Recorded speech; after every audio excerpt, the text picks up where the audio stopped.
Thanks, Simone, and hi everyone. I am Esther. So just to intro myself, I'm the Fuel Poverty and Energy Efficiency Lead here at Hammersmith and Fulham Council. I've previously worked on energy efficiency schemes and fuel poverty in central government, so it's very much my kind of area. And I'm going to talk to you today about fuel poverty, so what it is, how it impacts people, and then how it's been affected by the energy price crisis as well. And then finally, we'll come on to what Hammersmith and Fulham are doing about fuel poverty and the plans that we have for the future. There will be points at which to ask questions.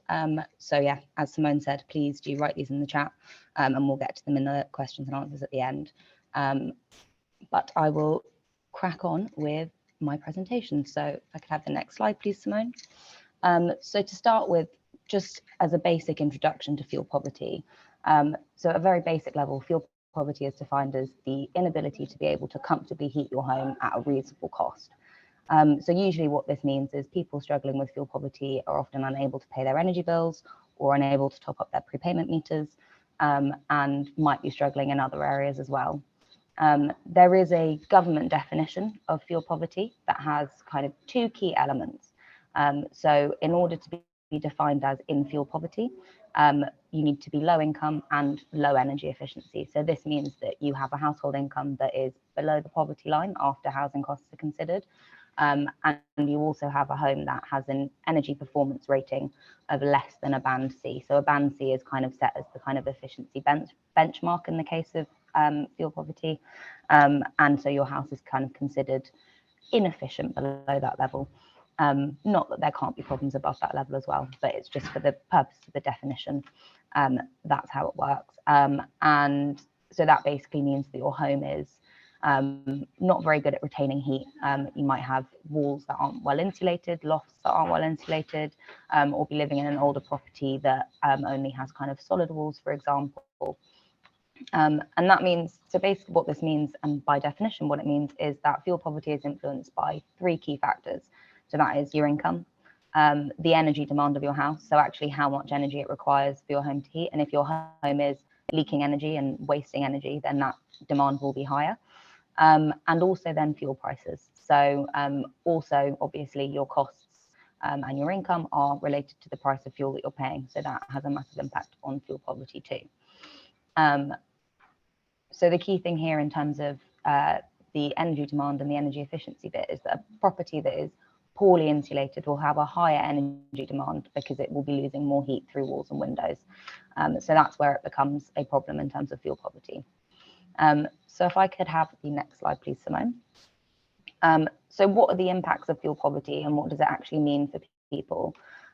Fuel poverty has a lot of negative impacts for residents. There are risks to both physical and mental health for residents. So in terms of physical health, cold-related illnesses such as flu are much higher risk in a cold home, but there's also a higher risk for long-term health conditions such as respiratory and heart-related conditions, and also the exacerbation of pre-existing health conditions like asthma and other respiratory conditions. As well as this, a cold home can worsen mental health.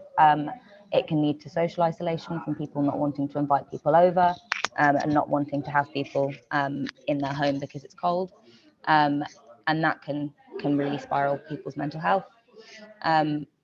It's obviously co-linked as well with other financial pressures. So if you are struggling to heat your home, you may also be struggling to pay bills in other areas. So you may be struggling to afford your food bills and kind of other outgoings that you have. There's also a lot of energy waste when we're talking about inefficient homes. So as I mentioned earlier, if you have a particularly leaky home where energy is being lost through kind of walls and windows, then that is going to mean your energy demand is higher because you need more energy to actually keep your home warm. But that's because the energy is being wasted through your walls and windows. And that's very negative in terms of the environmental impacts. It means our carbon emissions are higher. And so that's a problem both for the council and for residents in terms of kind of in steps to become greener. And then finally, there's also risk of damage to the property itself. So a lack of adequate ventilation, but also people being unable to heat their homes properly can lead to additional condensation buildup and then damp and mold, which is a problem that we're seeing much more of at the moment. So if I could have the next slide, please, Simone. So what does it actually look like at the moment?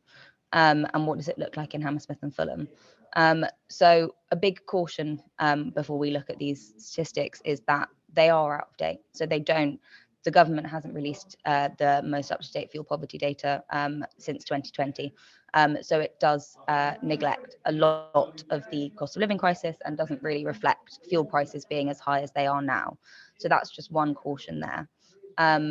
The average fuel poverty rate in London was about 11.5% in the last statistics. We would expect that this and the rate in Hammersmith and Fulham, which is 9.5%, to have risen given the cost of living crisis.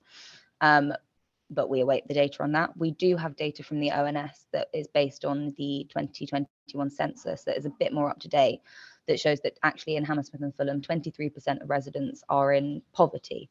So if 23% of residents are in poverty, the implication there is that the fuel poverty rate is likely higher, as the two groups do overlap a lot. The average fuel poverty gap in London is nearly £200. So that is the difference between what a household is paying for their energy now versus what they would be paying were they to be able to get out of fuel poverty and no longer be considered fuel poor. So that's the kind of average gap, but actually the gap is much bigger in the case of particularly inefficient homes and in terms of households with low incomes. So there is a big variety in kind of how fuel poverty is experienced, but what we do know is that it is a very present issue in Hammersmith and Fulham and is something that we want to address. So the next slide, please, Simone, just has a bit of a closer look on actually what this looks like across the borough. And so we know there's some kind of disparity across the borough in terms of where people are located in terms of income and in terms of other different characteristics. But in terms of fuel poverty, there's quite a distinct divide between the north and the south. So we do see much higher rates of fuel poverty in the north of the borough and lower rates in the south of the borough, with kind of pockets of higher fuel poverty in specific areas like town.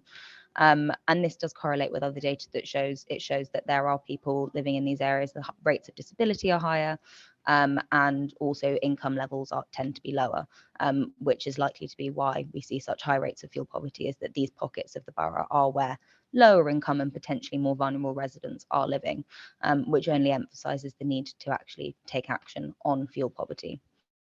So if I could have the next slide again, please, Simone. So as we all know, I'm sure, in the last kind of 2 years, energy prices have massively shot up. And this has caused numerous problems. So I've just got some headlines here of the kinds of things we've been seeing in the last 18 months or so in terms of news. It's all very bleak. We've seen skyrocketing bills impacting businesses, businesses going out of business, people being unable to pay their energy bills, average energy bills being 3 times what they were previously, and it's caused massive problems across the board. So what does this actually mean in terms of fuel poverty? What does this mean for residents, and kind of how has this impacted people? Is really a critical thing that we need to be addressing. And actually, by looking at fuel poverty, we're looking at those who have been most significantly affected by this crisis and who will be struggling the most with the rising cost of fuel. But to start with, I thought it was worth touching on what actually caused this crisis and why we are where we are today. So on the next slide, please, Simone. Just a few points on actually what led to this crisis. There are a number of reasons, but this is just a short progression on a few key things that led to it. So there was a particularly cold winter in Europe in 2021. When it's colder, people tend to heat their homes more, which puts pressure on supply. And as we see more of these particular cold spikes, as the kind of climate is changing and as we are seeing more extreme weather, that becomes more of an issue, because actually that is putting increased pressure on our supply chain and on the supply that we have for fuel. This was also exacerbated by lockdowns. So obviously people were spending a lot more time in their homes, and therefore had a higher demand for heating their homes, lighting their homes, and running appliances in their homes. And that really put, again, further pressure on the supply chain, and further pressure on actually being able to get energy into our homes. And then Russia's invasion of Ukraine also came in as a massive factor into kind of why we were seeing the crisis we are. Obviously, Russia has very large fossil fuel supplies, and a lot of countries placed kind of embargoes on trading with them in terms of fuel because of the invasion. And so there were restrictions on oil and gas imports from Russia in the US, EU, and UK. And this obviously then contributed to the prices shooting up and, caused very significant issues. And then finally, there were some unfavorable weather conditions that contributed to the supply of renewable energy, which is, again, a difficulty if we've got interruptions in both our renewable supply and our fossil fuel supply, because then we have really got no supply. So all of these factors contributed to the shooting up of energy prices and energy costs, and have kind of led to the situation where we are today. So what does this actually mean for residents? What does this mean for fuel poverty? What is the situation for us? Well, obviously, the energy price crisis has exacerbated fuel poverty. Everyone's costs have gone up, particularly their energy bills, and that means that people are struggling to actually find the means to pay for these things, including energy. As fuel prices increase, we see residents' costs for heating their homes increase, even for the same amount of warmth that they would have got beforehand.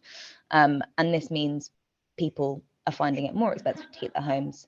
More people are priced out and unable to afford their energy bills, and that pushes more people into fuel poverty. So we very much expect that as energy prices have increased, we would expect fuel poverty to have increased. And that's also without considering the other cofactors that might affect it. So, energy prices have gone up, but also actually food prices have gone up, and many other things have gone up in terms of cost.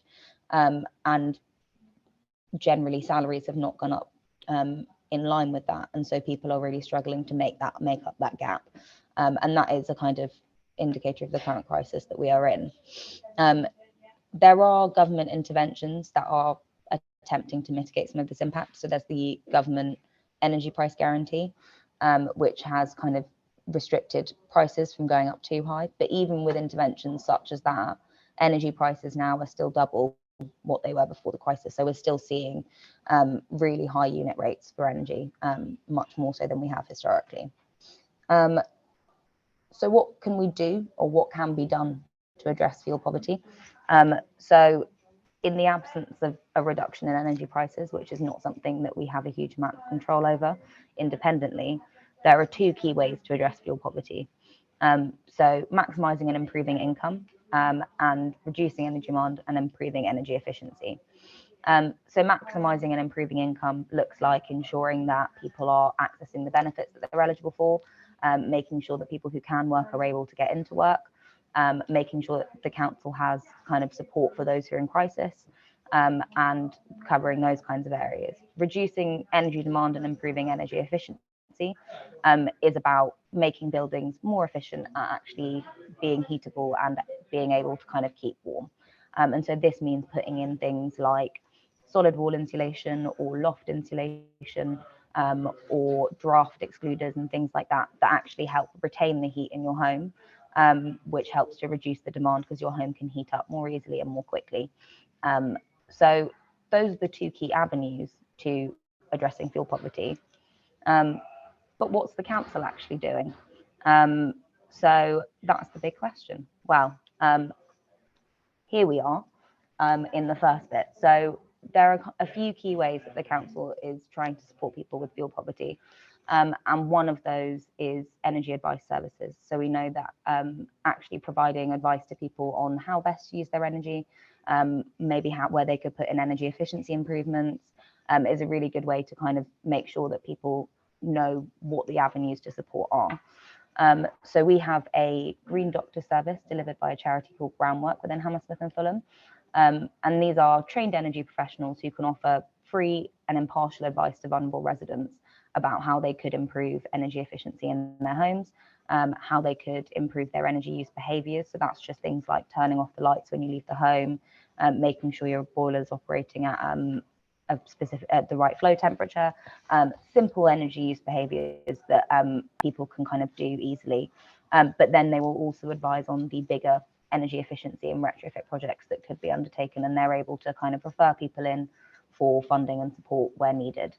So that's a service that we run. They're accessible. They run a helpline. They also do, the main purpose of Green Docs is to do in-person visits where they will actually come to your home. They will do a whole house assessment. They'll talk to you about your energy use behaviours, and they'll support you in kind of understanding that better.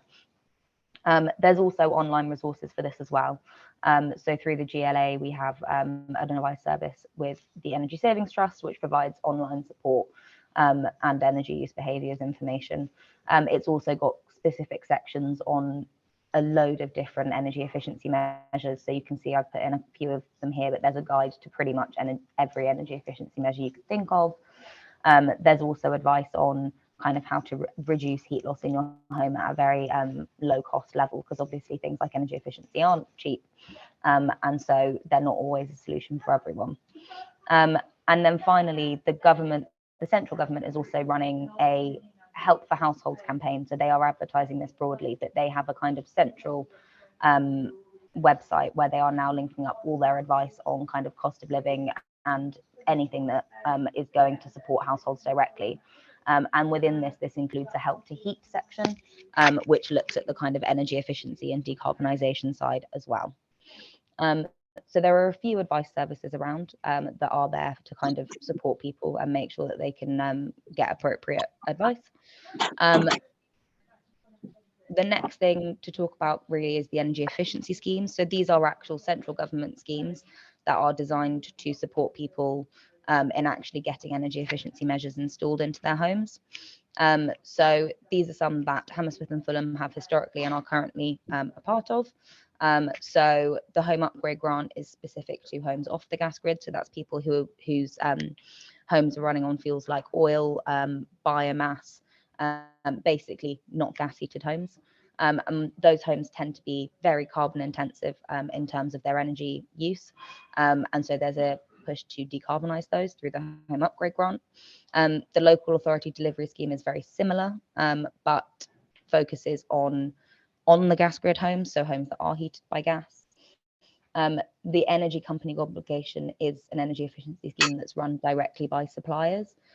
So suppliers actually go out and deliver the measures themselves, and it's funded through a levy on energy bills. And that's been running for over a decade now, I think, and has funding until 2026. So that's a very long-term scheme the government has. And then the Social Housing Decarbonisation Fund is a scheme specifically looking at putting energy efficiency into social housing, so making sure that actually council-owned stock is also being decarbonised. And the key thing about all four of these schemes is that they are all focused on low-income homes or residents who might be vulnerable. So all of them have eligibility requirements that are targeted to people who are struggling with income in across the board and who would need financial support and actually being able to retrofit. And what this means is actually the resident, the low income tenant, doesn't have to pay for any of the measures. It's all funded by central government, local government, and the landlord in the case of the private rented sector. So the idea is actually getting these measures rolled out to the people that they need them. So at the moment, Hammersmith and Fulham is involved in the energy company obligation. Our local authority delivery and home upgrade grant schemes are currently closing, but we are looking to kind of pull out some case studies to show the successes we've had there. And we are hoping to bid for, we are hoping to get some money through the Social Housing Decarbonisation Fund, but that is pending central government's approval. So we are plugging into as much of this funding as possible. It's also worth setting the point at this point that all of this funding is also at the moment targeted to homes who have an energy performance certificate below Band C. So at the moment, Band C is the target of government. That is what they are working towards. You can see on the right-hand side here, the kind of end goal target for fuel poverty is to get all homes to Band C by 2030, with interim targets of Band E by 2020 and Band D by 2025. So those fuel poverty targets are set centrally by the Department of Business, Energy and Industrial Strategy. That is part of their strategy, but obviously that's something that we want to also try and achieve, is trying to kind of keep those targets. But it is very much benchmarked at Band C, and so the support that's available in all four of these schemes is only available if your home is a Band D or below. So those are some of the energy efficiency schemes we cover. There's also other support available within the council. So we offer subsidised retrofit plans for those who are ineligible for grant funding, which gives a full survey and retrofit plan, including potential savings that could you could have on your home and on your energy bills. There's also a variety of financial kind of emergency and basically crisis support funding. So this is things like fuel vouchers for those who are on prepayment meters. There's the warm home discount, which is a rebate for vulnerable and particularly elderly people in the UK to support them during the winter. There's also the energy bill support scheme that every household will have been eligible for over the last winter due to the cost of living crisis. And then there's also cold weather and winter fuel payments, which are financial support. But the cold weather is when temperatures drop below a certain level. The winter fuel payments are specific for kind of pensioners and elderly people, and are basically there to make sure that those who are most vulnerable are kind of getting that additional financial support. And then finally, we are also have an upcoming fuel poverty strategy. So this is work that I'm doing. So I'm leading on the fuel poverty strategy at the moment. We are looking to publish a strategy that sets out our plan to reduce rates of fuel poverty in the borough, kind of focused on improving awareness and understanding of fuel poverty within the borough. So making sure that people understand it and kind of know what the issues are with it. Linking up services within the council. So there's lots of support available, as we've seen, but making sure that that support is available directly to residents, and that we have the appropriate channels to refer people within the councils, and then also ensuring a long-term plan is in place for retrofitting homes. And so this is making sure that we actually have a plan to decarbonise our buildings and make sure that the emissions from those are going to be reduced, and make sure that people aren't living in homes that are really, really difficult to heat and actually just losing lots of energy through the walls and windows. Fundamentally for the council, addressing fuel poverty is great because it helps to reduce carbon emissions. So in 2019, we announced a climate and ecological emergency, and we published our climate and ecology strategy. And addressing fuel poverty goes a long way to contributing to the objectives of this by reducing carbon emissions. So it's a win for the council, but also the direct impact on residents is bill reduction and hopefully a reduction in the burden of energy bills. So it is a mutually beneficial scenario, and we are very keen to kind of work with residents and make sure that we can reduce fuel poverty by 2030. So that is the end of my presentation. I've got a slide here saying any questions. I think Simone's going to facilitate, but thank you for listening to me, and yeah, happy to take any questions you might have. Thank you so much, Esther. That was a really informative and helpful talk.